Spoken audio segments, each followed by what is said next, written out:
ভিন্ন ধর্মের ছেলের সঙ্গে সম্পর্কের জন্য বোন সোনাক্ষী সিনহার বিয়েতে মত ছিল না ভাই লাভ সিনহা। জানিয়ে কম জল ঘোলা হয়নি, সরাসরি জানিয়েছিলেন নিজের অপছন্দের কথা। তবু বিয়ে তোর আটকে যায়নি। সোনাক্ষী তার পছন্দের মানুষের গলাতেই মালা দিয়েছেন, তবু যেন বোনের প্রতি রাগ কমেনি ভাইয়ের। এবার সরাসরি সোনাক্ষীকে ছেটে ফেললেন পরিবার থেকে। সম্প্রতি বিয়ে করলেন সোনাক্ষী ও জাহির ইকবাল। ভিন্ন ধর্মের বিয়েতে সম্মতি ছিল না সিনহা পরিবারের,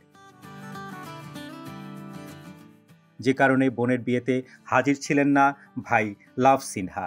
অভিনেত্রীর বিয়েতে কেন তার ভাই উপস্থিত ছিলেন না তা নিয়ে সপ্তাহ খানেক ধরে চলছে জল্পনা কল্পনা। এরপর সোনাক্ষীর ভাই জানান, যাদের তিনি পছন্দ করেন না তাদের ধারে কাছেও থাকেন না। সেই মন্তব্যের জন্য বাবা শত্রুঘ্ন সিনহার ধমক খেলেন তিনি। অভিনেত্রীর বাবা বললেন, বিয়ে নিয়ে কোনো পরিবারে মতবিরোধ থাকে না। তবুও কমল না লাভের রাগ। এবার রীতিমতো বোনকে বাদ দিলেন পারিবারিক ছবি থেকে।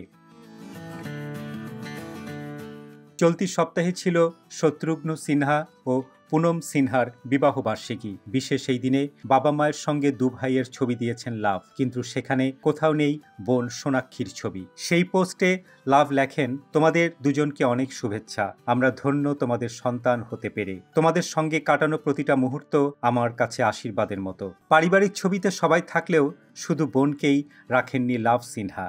বিষয়টি নজরে এসেছে নেটজনদের। এরপর থেকেই সকলের প্রশ্ন, বিয়ের পরও কি বোনের ওপর রাগ কমল না ভাইয়ের? রীতিমতো পরিবার থেকে ছেটে ফেললেন সোনাক্ষীকে।